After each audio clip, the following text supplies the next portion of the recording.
Is the thanks, the gratitude is for Allah, the guardian evolver, the cherished sustainer of all sciences, systems of knowledge of all people. We seek the prayers and the peace upon his messenger, Muhammad, who received the revelations of the Quran, upon his descendants, companions, the Muslim believers all throughout the world, and all that follows in this salutation. So, my understanding is, on a day like today, you will have a chance to ask questions if you like. Anything that was said Friday that may need clarification, explanation, something added to it, so forth and so on. How many of you were here Friday? Okay. So you have to remember or have questions that crossed your mind Friday that you may want to ask about. We can get started there. Assalamu alaikum. Well, in your khutbah Friday, I can only paraphrase. Okay, go but ahead. You made statements about how in history Allah will make a way when there seems to be no way, in the fact that Islam can have a revival without the traditional sense of like say for example an Islamic merchant coming to the land and Islam spreading in that organic way.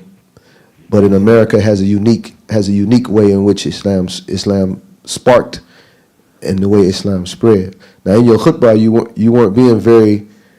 were not being very direct. Right. But I think everybody in there knew what you were saying. Kind of, yes. So, can you elaborate? Yes, yes. When we talk about, let's say in history, and what you may be saying, what I understand you to be saying is that Islam spread various ways throughout the world. One of the ways Islam spread was through merchants. The Arabs being merchants, traveling, and people learning about them, learning about Islam, so forth and so on, and it spreads amongst the people. Islam has spread through wars, where you have had, for example, in Egypt, the Europeans invaded Egypt, or they had wars in Egypt, took over Egypt, and in order for them to communicate with the people, they had to learn Arabic. So I may be jumping around, answering the question. So they had to learn Arabic to speak to the people. The way to learn Arabic originally, in the beginning, was you would learn Arabic through the Quran. All the rules of Arabic, like right now, Arabic is not our language. If we want to learn Arabic, we would learn grammar, rules of grammar, the pattern of speech. So once they learn Arabic the correct way, they picked the Quran up and the Quran converted all of them. The Quran itself converted. And the Quran is doing that today with many non-African Americans.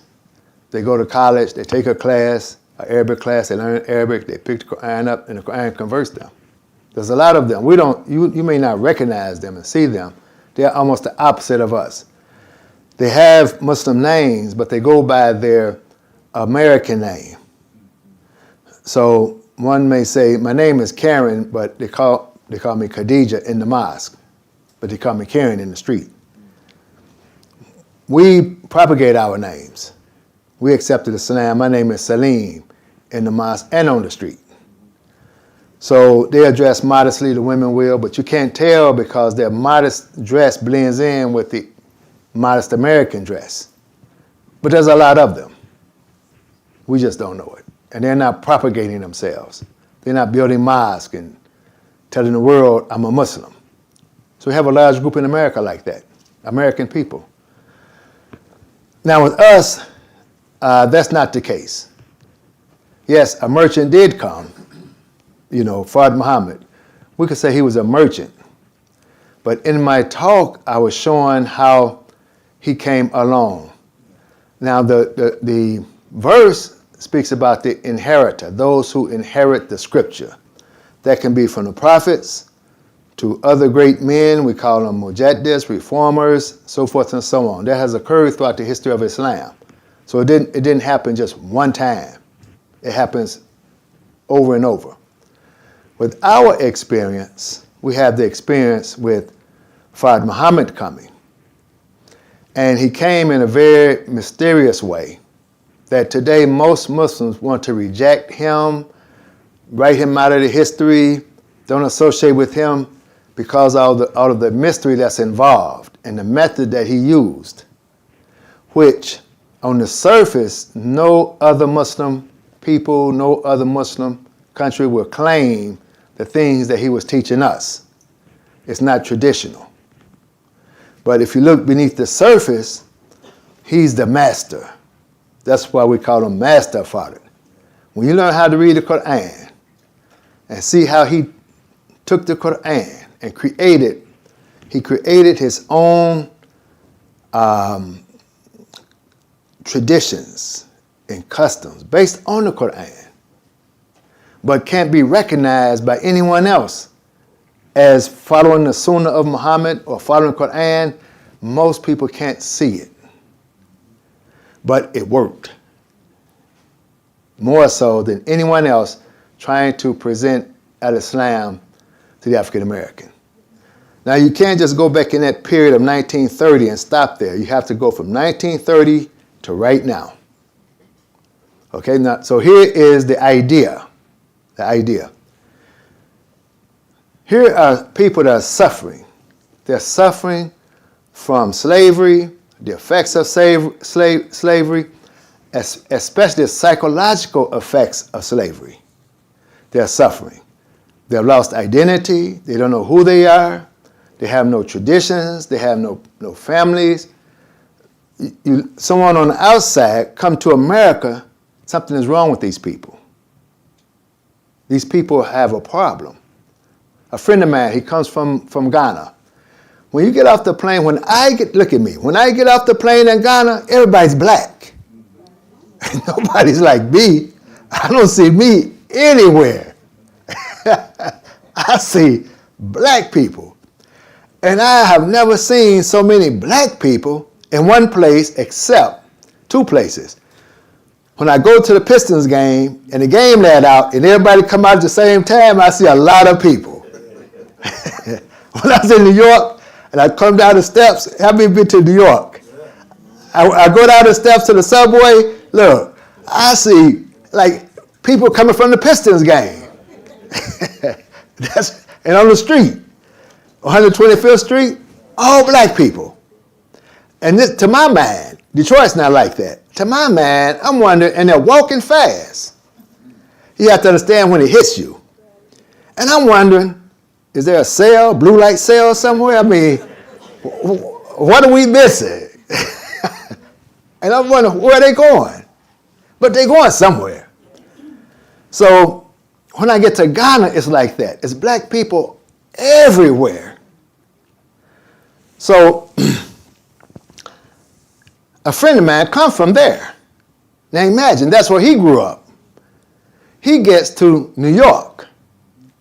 He says, I see people from all over the world. He's never been in a place to see people from all over the world in one place. Right? He said, I see the Chinese. I see this group. But when I see the African American, I see a people who trying to be somebody else. That's his mind. Chinese, yes. Go to Chinatown, yes. Germantown, yes. Mexican town, yes. But when I get to the African American, I can't put my finger on these people because different ones is trying to be somebody else because they don't have a true identity. Yes. Now, here comes Fard Muhammad. Fard Muhammad is saying, if I can get these people to read the Quran for themselves, this would eradicate the whole psychological problem that they're having. They'll become a new people with a new identity of their own, not getting an identity from anyone else. Like my friend in New York. He's trying to be a Somali. He's trying to be a Moroccan. Because he know all the Africans, right? She's trying to be a Pakistani. She's trying to be, you're just picking them out. This one's trying to be a European. So he's saying all the psychological problems and there are many. Being a servant.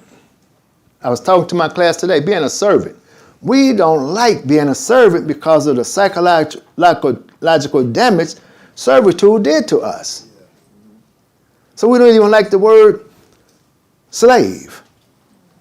But how many of us know someone called themselves Abdul? That's it, just Abdul. I hope none of y'all named Abdul. If it is, you will change it by the time you leave, right? Abdul means what? Slave. There are people who call us slave. They say, oh, when I go amongst the Arabs in Detroit, they'll think I'm one of them. I'm their color, my hair's like theirs, until I open my mouth.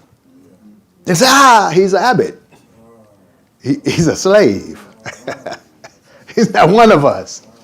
He's a slave. They don't mean harm by it. That's the name they have given us. That's how they see us. Now, most of us will get upset. I'm not no slave, right? Why do he call me slave? Maybe they found this African man to be the best servant. If you're going to pick out the best servant throughout the whole world, we say it's the African man. See, I can flip it on them. Allah says, I created the jinn and the man for what purpose? To serve me. If you're going to create something to serve you, you have to put in that something a nature of servitude. Because you're going to serve the best. When you're serving Allah, that's the top of the line, right? As we say. That's Hayd and the Queen. What if he was a servant? You ever see a servant of the Queen? First of all, they're dressed nice, aren't they? To be a servant. They're dressed to the T.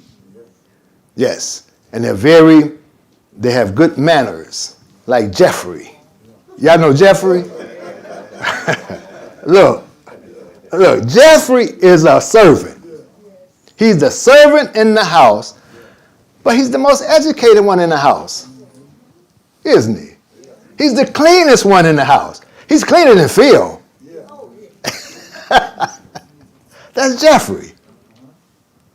So if something has to be, I have to put in the human being and the jinn in order for this creature to serve me. He has to serve me better than Jeffrey served Phil. He has to serve me better than the servants of the president. You know, when they bring the president in and the servants of the house line up, and they tuxedos and what have you. You got to be better than that because you're going to be serving me, the one who created you. Now, think about this. If we look all over the world, there's a group of people who are the top servants of all people because they have in them this nature of servitude. It's this African man. That's who it is. The whole world will agree that this is the most serviceable creature that we can find amongst the human being. However, the method that was used to get this human being to come to America and do the work, it was the method, not the people. And if you see, go to Africa today, to West Africa, you will still see these people like this. We went to the visit they call them the dungeons. The castle they built, the dungeons, they hold them over. They'll hold over until the ships come. And we go and we look in the rooms. Have anyone been to Africa and seen one of these places? You go, you look in the room. So once they say, Salim, what do you think? I say, they built the room too small. They didn't know it was going to be so lucrative. They built the room too small. He said, everybody else upset because they packing them in. No, my brain say, you built the room too small. You didn't know it was going to be so lucrative, and it became so lucrative. They went to Ghana for gold. Ghana had the gold. That's why it's called Ghana. They forgot about the gold because the human being became such a lucrative commodity. But the room was too small. And guess what?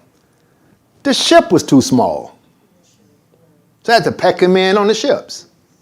But you still have this creature that's very serviceable oriented. You know, I go to Ghana, I wear flip-flops. You know, everybody wears flip-flops. See, I wear socks here. I go there, give me an hour, I'll be out of these socks. For some reason, I can't wear socks. It's hot, I don't want socks. So I wear the flip-flops, right? Don't you know there are people that come to help me put my flip-flops on, like my shoes out here? And I go to put them there, wait. They'll wipe the top off them off and then fix them for you and hold them while you slip your foot in. Right? This is a servant. And they don't ask you for anything. You can give them $1 or you don't give them $1. Their attitude don't change. They say, oh, I did that and he didn't give me nothing. Their attitude won't change. I had to learn to give them something. And some, I don't give them anything, they're relatives, until I see them do each other. So they still have that in them. That has been beaten out of us. You go out here now, I can have a problem putting my shoes on, bending over. Nobody's going to help me. The most they may do is give me a shoehorn, and they'll hand that to me. They ain't going to get down on one knee and say, ho. You know, that's gone. That's gone. So they're like that. The question is, if he's like that, and you put him on a ship, and you see they're like that, why you had to beat them? That's the question. So I'm saying there, I'm saying yes. So some of them are crying, some upset. They looking at me, Salim, you not doing anything? I say, yeah, because you know what? It could have been a better way. They could have done it another way, and the people would have came. Tell them if you come. They already know how to work in the heat. The heat wasn't going to bother them. Tell them you can share in the profits of the new world. Come and do the work, and we'll share with you in the profits of the new world. The people there who we say they sold us, they didn't know what was going to happen. When you hear the story told, nobody knew what was going to happen to these people, how they were going to be treated. Because nobody in the history of man was ever treated like this. So they didn't. I believe they didn't know. I believe the European didn't know. Because they had to put someone over these people. And he let the deranged people that was in prison, home of the brave, land of the free? I tell you what, here's the deal. You all are in, what's the name of the number one prison here? We got prisons all over the place, right? You gain your freedom if you go to America and help us develop America. Because a lot of the ones coming, the soft ones, they dying off, right? If you die off, you die off. Well, who cares? Who's going to complain? They're dying off fast. So if you come to America and help us develop the land, right? If you're brave enough to withstand the diseases, the winters, so forth and so on, you gain your freedom. If you're brave enough to come, you gain your freedom. And we're going to put you over these people who they don't know how to treat people. They were put over the people. and they didn't know how to treat them. They beating them. They beating people who already, they put it in the movie, the Django. You outnumber us on the plantation. I give you a razor, and you shave my daddy's throat. He shaved the razor on the throat. Why don't you slice his throat? Why don't you just kill him? Right? Because of their nature. Nobody would say because of the nature. But in the movie, they say it. They say, if I crack your skull open, you'll have a knot, a dent in the back of your skull to show that you were created for servitude. It's so deep in you, it has made a mark in your skull. But in the movie, they won't tell you why the mark is there. Did he put the mark there? Or was the mark put there long before they got there? That they're these, well, why you got to beat? If you got the mark, why do I have to beat you? Now, if you have the mark up here, I'm going to have to beat you until the mark gets back here. But if the mark is back here, why do I have to beat you? You get it? That's the problem. Okay. It created problems with the African Americans. Fard Muhammad is saying, if I can get them to read this book for themselves, not with the mind of anyone else, with their own minds, that will eradicate the whole problem that slavery has put to them psychologically. All we have is a picture of Fard Muhammad holding a book. That's it. That's where we start. 1930. What was the conditions of the African American in 1930? When Fard Muhammad comes, he's holding this book. What was the conditions in 1930? The people can't read and write English. How many of you wrote that letter? How many of you are old enough to have written a letter? Why did you write the letter? Why did you get an X? Right? To encourage you to learn how to read and write English. But here's the plan now. The plan is to get you to learn how to read and comprehend the Quranic Arabic for yourself. That's the plan. He's looking way down the road with this plan. The Honorable Elijah Muhammad, who still, if you're having babies, we would say you're still young, right? The older women not having babies. The young women still having babies.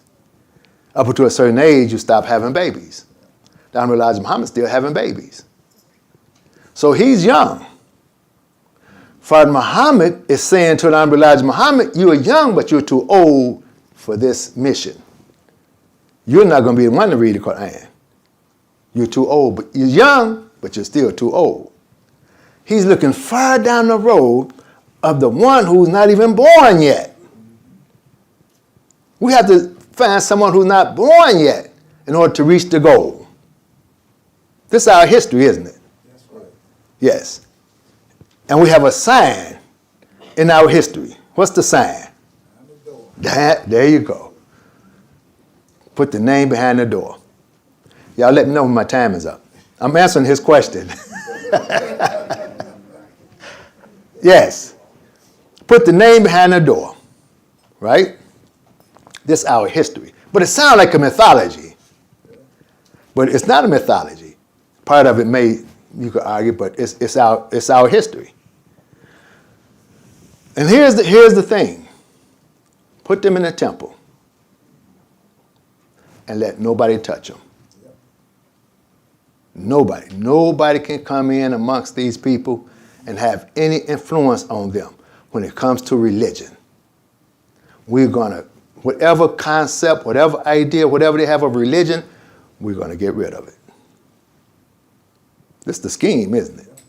Whatever you thought about Christianity, get rid of it. Islam, get rid of it. Whatever you have, and let nobody touch them. That's our history.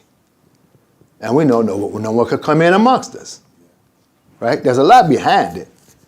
But we're looking at this Quran because the whole idea is get them to read the Quran for themselves. That's the whole plan. That's the whole movement. Get them to read this book for themselves. But it's going to take time. So how does he do it? He tells the Honorable Elijah Muhammad, he's going to give him 2 books, 2 Qurans. One is the one with the English in it, and one is an all Arabic Quran. Someone was doing the history, and they put this in the book that they did. And he tells him, this one is especially for you. Let nobody touch this book. Put it away. Don't let anybody touch it. It's for you personally. So he puts it away, right? He sends 2 sons to school to learn Arabic. He got 2 sons. One of the sons is the spiritual son, and one of the sons is the practical son, academic son. Adam had how many sons? 2 sons. Jacob had how many? 12? Yes, but there's 2 that they speak of.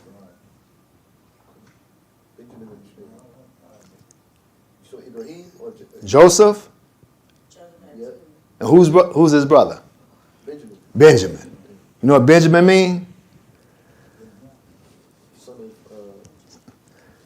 Son of the right. And then Joseph must be the son of the left. 2 sons, right? Because in the Quran it says, Ya Bunayya. Ya Bunayya. A little bit of Arabic. If you look at the wording, it looked like he's saying, oh, my 2 sons. He put the ya on the end for 2. Oh, my 2 sons. Luqman, he says to his son, though he's talking to 1 son, it looked like he's addressing 2 sons. He says, Ya Bunayya. Ibrahim have how many sons? 1 spiritual, 1 practical. 2 sons. So Honorable Elijah Muhammad has how many sons? 2 sons. Yes, he had more than 2, but there are 2 sons. One was the spiritual son, one was the academic son. That was the Imam and Akbar. Those are 2 sons. So he get his 2 sons together. After they learn Arabic, he go and get the book. Right? He goes to get the book and asks them, no one can touch this book, but I trust my 2 sons. Look at the book and tell me what it says. So they look in the book, and they look at each other, and they say, who's going to tell him? This Quran, like all other Qurans, nothing special about it. There's nothing special. It's the same Quran. Who's going to tell him? Do you see the scheme? How am I going to get them to learn to read the Arabic? So the 2 sons go and learn to read Arabic. 1 son gets turned on and becomes the inheritor of the scripture. But he didn't become someone else. He wasn't taught by someone else. When he reads it, he doesn't read it with the mind of anyone else. So we have a picture of him holding the Quran. Right? What's the condition of the people? Now years are passing. This movement. Years passed between Fard Muhammad holding the Quran, which in the picture behind them, he's the young guy. And Elijah Muhammad looks older than the person in the picture. But actually he's not. And then the Imam is holding the Quran in the picture. That's a historical picture that many of us have, holding the Quran. Now, what's the condition of the African American now in the movement with the Quran? Most still can't read it. They can read English now, but they can't read the Arabic. It has to go on, right? Now, as time goes on, it's been how many years now? We're getting ready to celebrate 75. of Fard Muhammad, 50 of the Imam. How many of Fard Muhammad? Almost 100. We're coming up on 100 of Fard Muhammad and 50 of the Imam, right? Yes. What's the condition of the people now with the Quran? What was it in 1930? What is it now? This Quran has been moving in the community, but we're not there yet. To read it for ourselves without the mind of someone else, it's going to help eradicate the problem. That's how I have the Quran today, through this movement. But we're not where we're supposed to be. I don't believe we're giving enough attention to it. We're not regarding it, and I don't think most of us know the movement. Surely, ma'am, I've said it many times. But this is the one who have inherited. He has inherited the scripture. Yes, he's the inheritor. He's the reformer. He's not going to sound like his predecessors. That's where a lot of confusion comes in. He doesn't sound like the traditional Muslim from abroad. So many of us can't accept it. But he doesn't have that. Yes. Does that help with the question? Yes. Now we are the inheritors. In the showing you Fard Muhammad, in the Quran, there's only one verse with Fard's name in it and Imam's name in it. These are hints. Do not leave me Fard. Don't leave me one. He came as one. He came alone. Don't leave me alone. There are to be many inheritors, not one inheritors. If a person today says, Imam W. Muhammad taught me by himself, he took me in a room, he gave me lessons that he didn't give anyone else, we're back to Fard.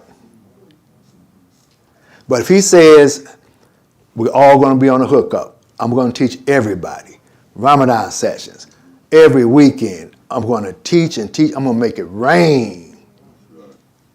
Right? If he did that, it should be more than one. If he do that for 30 years,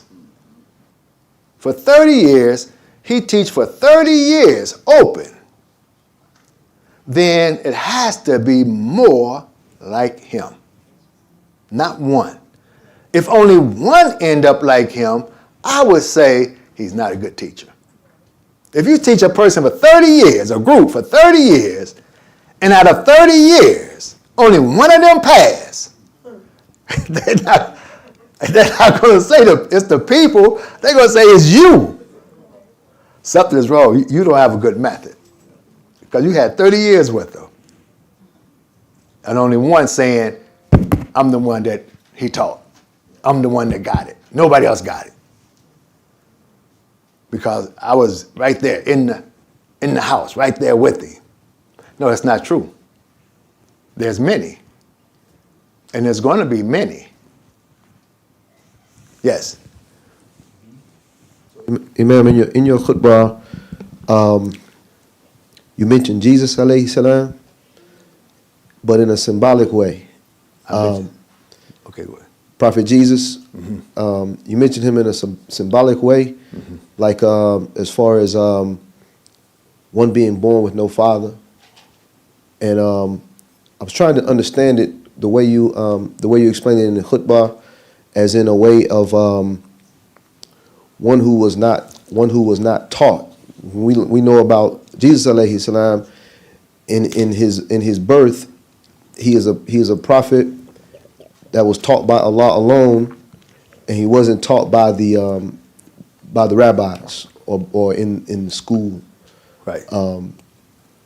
And that it was Allah who taught him. It was Allah who provided for his mother, and so on and so forth. So, can you elaborate on that? On because it seemed like in the khutbah you were being very symbolic in the language of when you mentioned Jesus alayhi salam. Yes. Okay. I don't think I mentioned him by name, though, right? Well, if you didn't mention it by name, it was it was You heard it. comprehended. That's what you heard. Yeah, it was understood to That's be good. like that. That's okay. That's yes. So, in the we're talking about. I hinted at Mary. How can I have a son and no man has touched me? See, Father Muhammad? Mary is representing the community. I said, put them in the temple, put them in the prayer chamber. Every time Zechariah would go to the prayer chamber to feed her, he would find she was already being fed. Right? She's already being taught. He was one put in, they pour straws to see who was going to be the one to be over Mary. People pulling straws now to say who's going to be the one to be over the African American when their mom dies. They pulling straws, right? But every time they come, this could be mythological or actual. Every time they come and meet somebody like me, they say he's been already fed. He was absolutely. Where did you go to study? What country did you go to? How you reading the Quran like that? Who are you? Because every time they come to feed me, he's already been fed. See how this what I'm alluding to. Just put them in the temple. Don't let nobody teach them. That now, Father Muhammad is not God. He's not the person of God. He's none of that. But he's the master. We have to respect him. Because once you read the Quran and see what he did, you have to tip your hat. But, like the Imam saying, but we can't use his methods. It was strong medicine. Strong medicine. But in the syringe, when you put medicine in the syringe, there's poison in it also. Now, the doctor say, now listen, only take this for 3 days. After 3 days, don't take it no more. If you take it after that, you're going to the poison going to kick in, right? Medication is poison and it's medication. Keep out of reach of children. Why? Because of the poison that's in it. You get it? Yes. So what he gave is a good dose of medicine, but there's poison in the syringe. And it's strong. It's still strong. We're still having a problem with the poison. The medicine worked, but we're having a problem with the poison. Some of us still taking the poison. You get it? Yes. So now, Mary, she's saying, how can I have a child? It's symbolic speech. When no man has touched me. No one has touched me. I mean, how y'all come to Islam and nobody, you didn't come through the doors of some other country? How are you reading this and we haven't approved of you? People say that to me sometimes. No, don't think arrogantly or think of how did that happen? Don't think of I'm not insulted. I like it. Because you're helping me, you're helping to prove my history. I like it. How did you do that? How can you say that? It's just quick. How you do it? As I had a teacher. Teacher's W.D. Muhammad. Sometimes I like to have fun. I say, well, Imam Hussein, where did you go to study? I said, what do you think? You think I went to Egypt? No, you didn't go to Egypt. You don't sound like an Egyptian. You think I went to Saudi Arabia? No.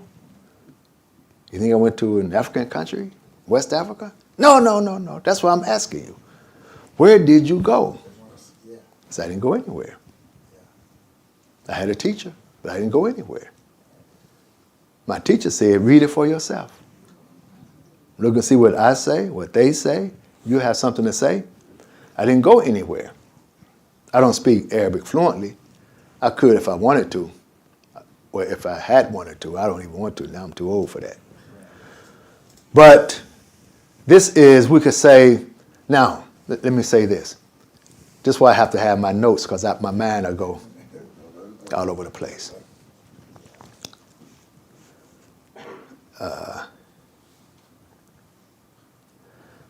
No, I'll leave it there. I just lost it. It came and it went. Yes. But Mary, this is what I was getting at, showing a comparison of Mary and African American. They have this birth. It looked like no leadership from another country, no treaty signed. None of this occurred during the 50 years of the Imam. He didn't put anyone in front of us to teach us. Then some of us got the curiosity to learn with his logic. We've taken his logic and read the Quran with the man that he has given. That's what I do. I read with the man he has given. It's not the same as other people. But I don't bend. I don't go places like now I'm talking freely. I don't go somewhere and say, okay, I got to say what they say, so I'll be accepted. A lot of us wants to be accepted. So to be accepted, we feel I have to do what they do. And then they will accept me. And we find confusion amongst ourselves because we won't think for ourselves. Who do you follow? I don't follow any of them. Not out of pride, I don't. But nobody calls me and says, Salim, you got to follow one of us. Nobody talks to me like that. They've said other things now. They've invited me to come join them. Imam Salim, you know, we think you should be the Imam over all the African Americans in Detroit. All of them. Now, if they think that or not, that's the conversation. They say, when we hear you teach the religion, you fresh. It's fresh, it's new. We understand you better than W.D. Muhammad. So why don't you join, but you're not even the Imam amongst them. So why don't you come join us? You look like us. Join us and be one of us and leave them. And I'm saying, that sounds interesting. So let me get this right. You're saying that I sound clearer and better to you than Imam W.D. Muhammad. I say, that's pretty good. I'm not going to get upset with them. I say, well, we're friends, right? They say, yes, we're friends. I say, we're going to stay friends after I say this? Yes. Yes.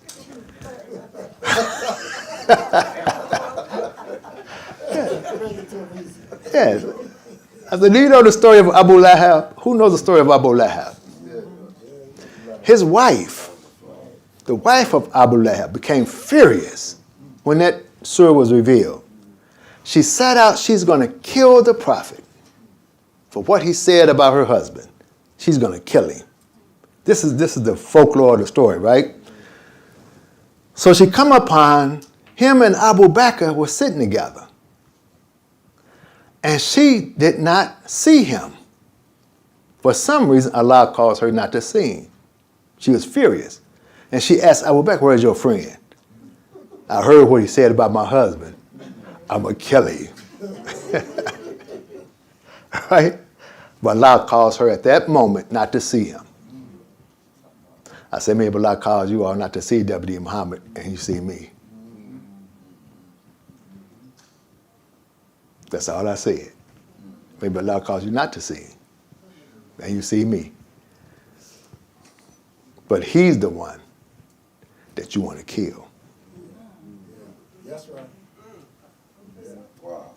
You get it? That's deep. Wow. And they just looked at me and say, Salim, that's why we like you. Yes. I didn't join them. No, I didn't join them. I wouldn't be comfortable. Assalamu alaikum, brother man. Walaikum assalam. Yeah, your talk, you mentioned about the strong ego. Yes. And that we need to have the strong ego. Yes. If you could elaborate a little bit more on that, you know, because I'm hearing you say it, we not as an egotistical ego strong, but a different kind of strong ego, Yes. and how it should be Yes. applied. Okay, yes. Let me give you a good picture, maybe a good example. And maybe some of you will understand better than me. Let's say you got two sides of the brain that's operating, right? And this is not false, it's true. Two sides. One side of the brain is the brain that says I. It's I. It identifies you as I. The other side of the brain identifies everything else. Like in this room, one side of the brain sees the room, it sees dimensions, the colors, the lights, the chairs, the people. It sees all of this, right? That's what it sees. While the other side of the brain is seeing me sitting in the room, in this spot, in this chair, amongst the people. That's the other side that's operating. They're both operating together when I come in the room, right? Now think of this side that says I is becoming damaged. It's damaged now, right? So the only thing that's registering is this side that just see the room. It doesn't see me. What's going to happen, I'll blend in with the room without having that identity of me in the room. Right? And I'll walk out having adopted something in the room to identify myself because this side is damaged. Now, let's switch it. This side is damaged and this side is working strong. Now, even though everybody's in the room, I only see me. I only hear me. When I walk out of here, it was only me in the room. That's the damaged ego. You get it? Yes. We have a damaged ego. We have the damaged side that walks in the room, and when we say I, we have an inferiority complex to what this one see. We don't have it's not strong. It's damaged, it's still working, but it's not strong. So we walk out, this one is dominating. We walk out being someone else. Like we started out earlier. My friend saying, hey, I see these people, they don't have a strong ego because they can't say, I am this in New York. If you go to New York and you don't have an identity, ain't no telling what you're going to be when you come out. You know. So you have to have something saying, I am this. This is me. Now, while I'm here, I'm going to benefit. I'm going to learn something from someone. I'm going to learn from the interactions. I'm going to go home and say, you know, I think we should make our carpet like their carpet. They got some nice carpet. Look at our carpet. Let's get some carpet like them. Let's borrow this. Let me borrow that. But we still didn't give up our own identity in doing so. That's the idea. Many people will say you hear Muslims saying you should subdue the ego, destroy the ego.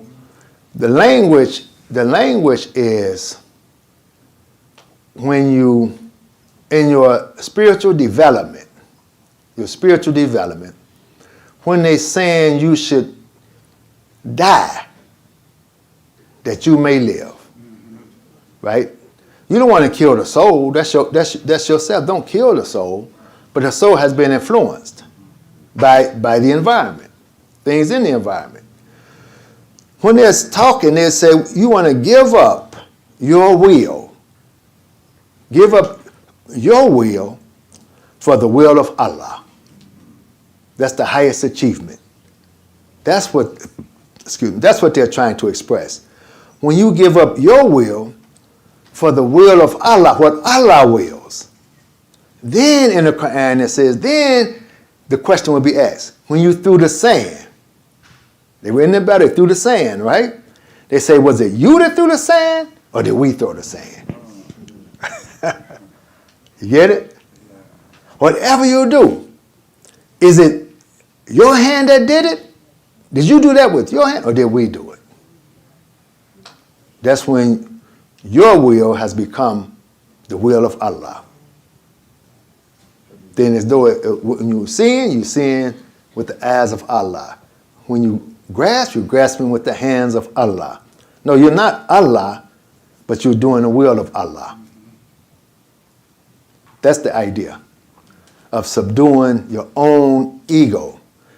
This is going to lead me to something else. This is a problem that has occurred with the colonizers. Yes.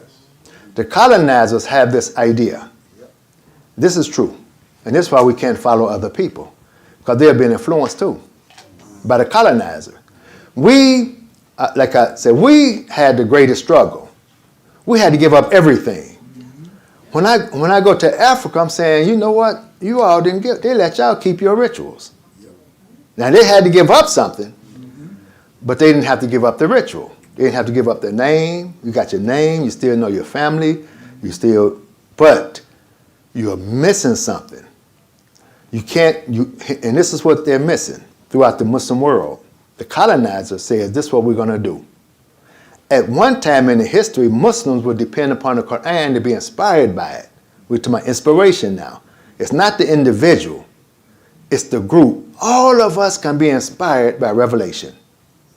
But the inspiration may not be as strong as it was with the Imam. But we all can be inspired by it. We want to be inspired by it. You have to let yourself, let it come to you that it will inspire you. If you go into the book already knowing, Allah will not inspire you. You have to relax and let it come to you. I had a, am I being recorded? Yes, it's on YouTube. Camera up there. Oh, really? Oh, I apologize.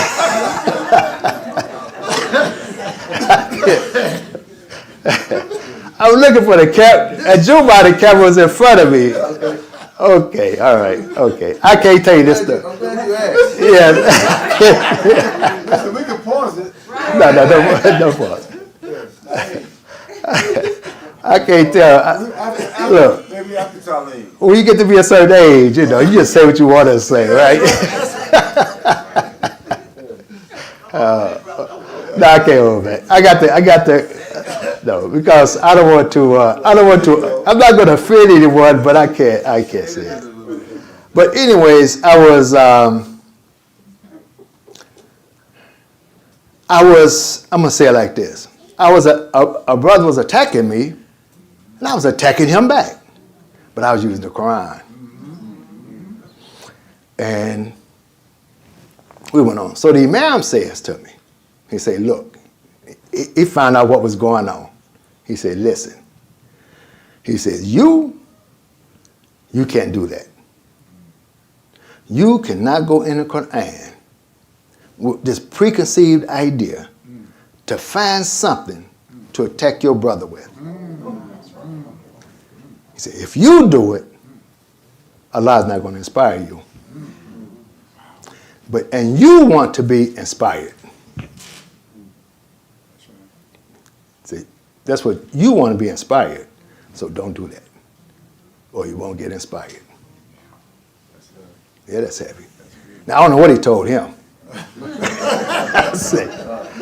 So I say, okay, I quit, and I don't do it anymore. I don't go in the Quran to find something, you know, and then okay, I'm gonna go in the Quran to find this, and then I'm gonna show you ain't right. I can't do that anymore. I have to go in the Quran not knowing anything. That's my prayer. Oh Allah, I know nothing, you know everything. And then let it come to me. When it comes to me, I have to accept it. Now, it may not sound like the next person, but I have to accept it. That's where I have to be with it. So we can be inspired by it, but I have to be relaxed. I can't just say, okay, today I'm going to, brother man, what did the Quran say about this? I don't say, okay, I'll tell you Monday. No, I say, inshallah. Then I get an idea, and I sit, and I maybe look at some verses, and I just wait till it comes. That's how I did my book. Every morning I just sit. It comes faster now than it used to. And I just put it there, look at some notes, and I wait till I get it, and then I write it. But it's not, don't get spooky now. It's just, you have to let it come to you. Yes. Okay, inshallah, we're going to get ready for Dhuhr prayer. Do we have time for one more question? Books. Oh, we got the. No, we talked about getting the books. Yes, we sold out Friday, right? Yes. Yeah, so inshallah we get another box so that those who want to get the book can have it on hand, inshallah, at the masjid. You have a question? Okay. Assalamu alaikum. Wa alaikum assalam. You were speaking yesterday at Juma about the heart, some kind of the heart being damaged by the situation. And if you get to the heart, it can break up a relationship or a situation. Can you elaborate on that for us? Yes. Yes, I remember. That's good. You all remember the questions. A lot of people don't remember. Talk about the hair on the chest. Yes. Yes, the heart. What's in your heart? Some of them may not know what's in our heart. Some of them have something in the heart. It don't have to be grand. It's just something that's precious to you. It's precious to you. I would tell a story about me and my wife, but her son is here, so I can't tell a story. He might go tell other siblings, hey, this is what happened.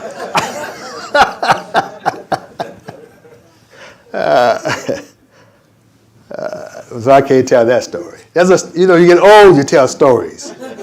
I can't tell that story. But yes, there's something in the heart. There's something in the heart. And no, I can't say it. I can't say it. But anyways, you have to have something that's precious to you. That's precious to you. And it's so precious to you that people have divorces, right? Divorces occur all the time. You will divorce someone before you get rid of what's in your heart. It's too precious to you. It don't have to be grand. It could be a barbecue sauce recipe. This is dear to me, right? This is dear to me, this sauce. Nobody knows this recipe but me. And I've never told anyone. And believe me, if I put this sauce on your plate and you tell me it don't taste good, this marriage is going to be rough. You all understand, right? It's going to be rough. That's the idea. Both should have something in their heart. Maybe bigger than that, stronger than that. Some women love children. They just love children. If you follow this society, they'll tell you don't have children. They'll tell you 3 is too many. Whoa, what are you doing? Back up. Right? Because of how we're being conditioned. But someone just love children. Like the Uber driver. He says, I'm from, some stories I can tell because what's the odds he's going to hear it on YouTube, right? No, it's not bad. He said, I'm from Mauritania. So we're just talking. He says, oh, you married? Yes, I'm married. Oh, did you marry an American woman? Oh, no. I married one of my own. Now, he's given a reason why. Because she takes care of me. And she ain't going nowhere. But I provide for her. I provide the house. I provide the food. I go out and I work. And I do everything to make sure she has everything she needs to take care of me and the children. And because in her heart, now I'm giving it now, in her heart, she loves family. And I make sure she has a family. And she's not going anywhere. I don't worry about that. Maybe the American women are not like that. But this one, when I go home, she takes care of me. There may be a woman that don't want to take care of a man like that. It's not in her heart. Don't marry her if you want to be taken care of. Don't do it. Because in your heart might be, look, I'm going to go out here and work. I'm going to drive the Uber. After I finish getting off with the Uber, I'm going to go do this. I'm going to make sure she has everything in order that all I got to do, take my shoes off, they're going to take care of me. I don't have to do anything. She's taking care of everything. If that's in my heart, find the one that will do that, and that's in her heart. Don't try to change. Oh, you look nice, so I'm gonna change you. You gonna take care of me. No, she's not. It's not in her heart to take care of you. And that's something we don't check. We don't check what's in the heart. And as long as, like this is different, but same logic. I go to my boss. I say, listen, I want to take off on Friday and go to Juma. He says, Slim, you can't take off on Friday. I say, listen, just listen to me and then make your decision. If I can go to Juma prayer every Friday, see, you need people to come out 2 o'clock in the morning sometimes. You need people to come out when it's cold. I'm your man. And I'll be a happy employee. All I need to do is go to pray every Friday. If I don't go to pray, you got a problem on your hands. Look, at 2 o'clock when that phone call, I'm not answering it. When you need somebody to do this, I'm not doing it. I'm going to read the contract. And I'm going to go strictly by the contract. You don't have a friend. But let me go to Juma, you got a friend. Remember that day it was like 10 below zero, you had to go out, and I caught you coming in that morning, almost froze to death? You'll never go again. He says, hey, go to Juma. Yes, because that's in my heart. If I don't go to Juma, it ain't going to work out. That's all I'm saying. Now, you can't let someone get to your heart that's not going to support and protect your heart. That's why, and that's how we talk. We talk, but we don't remember where the conversation comes from. So the woman tries to get to the man's heart, the man tries to get to the woman's heart. The psychologists say, people trying to get to your heart. If we can get to your heart, we can manipulate you any way we want. Just if we can get to the heart. Man, if I could just win her heart over. I want the heart, not her mind. I want the heart. You get it? I gave him my heart. That's why I mentioned in Juma. Oh, you did? Yes. What was in it? What was in it? A lot of emotions, feelings. What was in it? That barbecue, did you give him the recipe? I ain't giving the recipe. You didn't give him your heart there. You didn't give it to him. Yes. That's the idea. So I do that with young couples. When I would ask them, what's in your heart? You have to have something in your heart. You have to have something in your heart that's precious.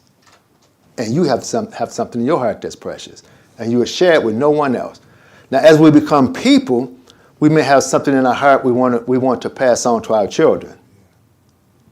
And we want someone that's going to teach our children and show, like we have this idea. This is one last example.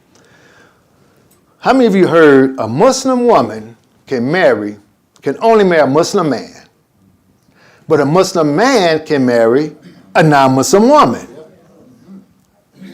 Now, to me, it don't make sense. And you say, why?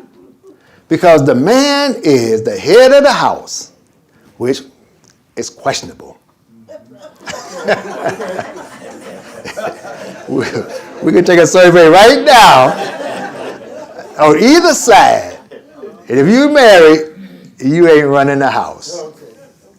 If you're married with girls, you're really not running the house. But that's what we're taught. He runs the house. Since he runs the house, the woman will become a Muslim. Like he's going to force her. And she would teach the children to be Muslim. Now, it don't make logic. It don't sound right to me. Why would you marry a non-Muslim to teach your children Islam when she don't know Islam? In our situation, how does she know to teach them Islam? And she's going to teach the children everything you want, then it's not in your heart. Islam is not in your heart, because is she going to teach them what's in your heart? It don't make sense to me. It don't make sense that if I ask right now,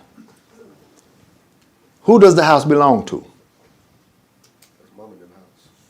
It belongs to the woman. How many of y'all got a sign in your house say, well, mama ain't happy, ain't nobody happy? How many got that sign? Well, mama ain't happy, ain't nobody happy. Yes. So it's not, yes, he like the man said, I bought the house. I make sure she has the house, but it's her house. Some of the tribes in Ghana, the dowry has to be a house. You have to have a house. In the ritual, you're giving her a key to the house. You got to have a house. That's in the ritual. But I can't say to the father, you know, and it's a beautiful ritual. My son can't speak for himself, and the father of the bride, he can't speak for her. My son can't say anything. He can't say anything. These are the vows, because my son might tell him, "Look, I got a house bigger than yours." He can't do that, and he can't say, "I want this and this and this." So neither of them can speak in the ritual. An uncle has to speak, and I can speak.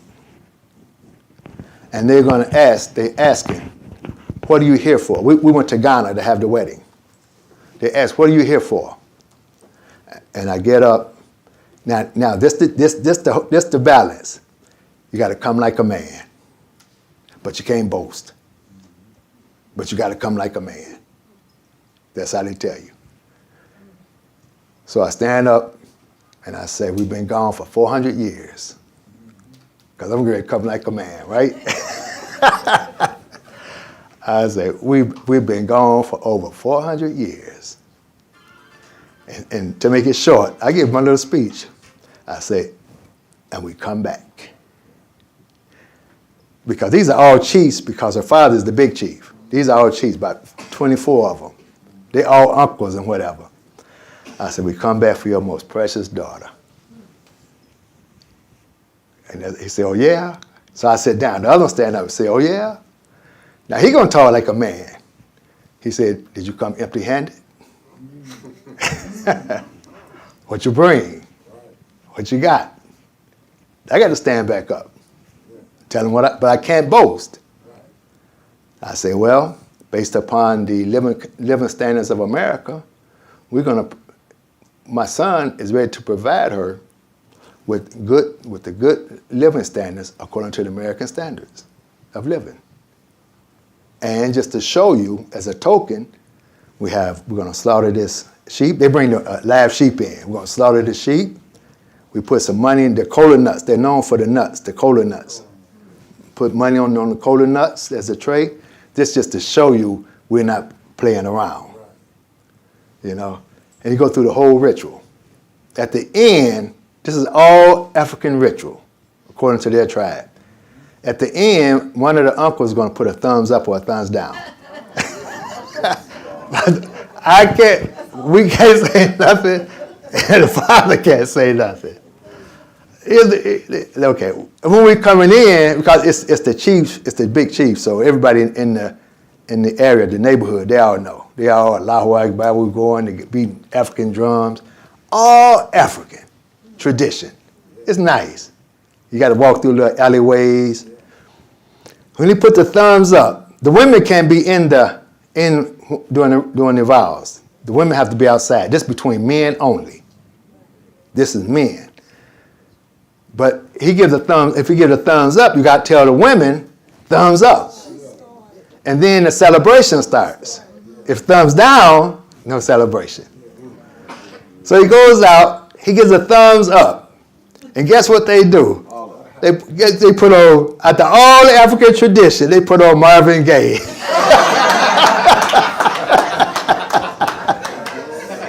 I said, oh, and they start dancing. That's funny. I forget what song it was. Yeah. Yes, but that's it's very important. What's in the heart? What's in the heart? Alhamdulillah, we had a successful ta'aleem. Alhamdulillah. So we're going to prepare for Salat. We have some announcements. I know that on Thursday, inshallah, next week, I'm going to be going up to UNC Charlotte and giving a special presentation to the students about the history of Islam in America, specifically our community.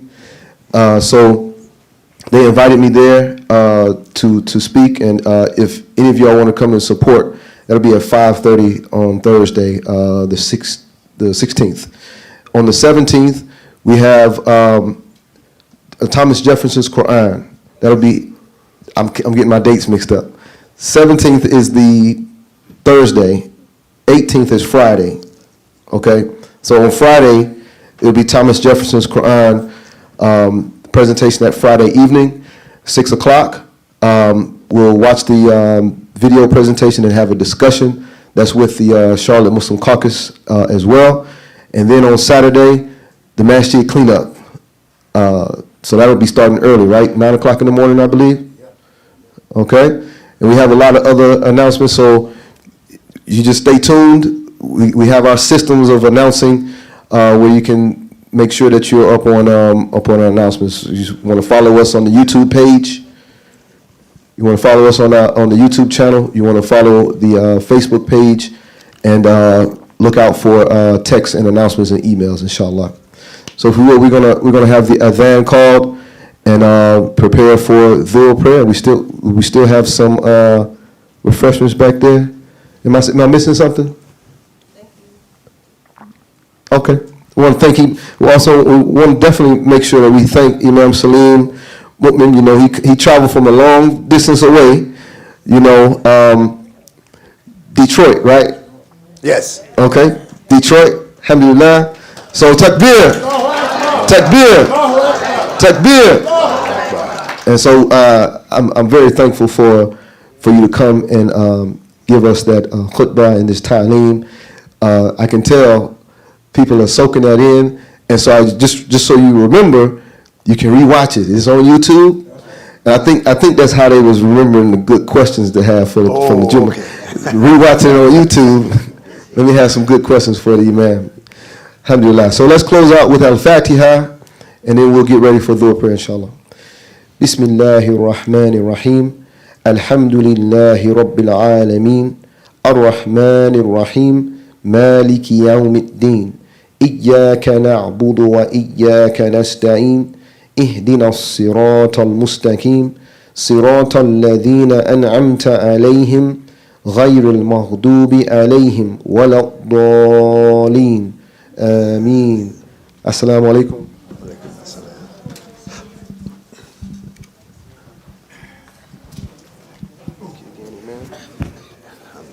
Yes, sir.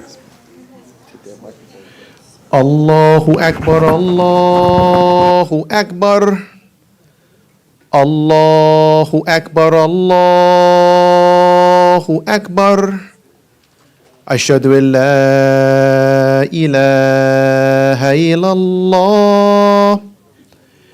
Ashhadu an la ilaha illallah. أشهد أن محمدا رسول الله أشهد أن محمدا رسول الله حي على الصلاة حي على الصلاة حي على الفلاح حي على الفلاح الله أكبر الله أكبر لا إله إلا الله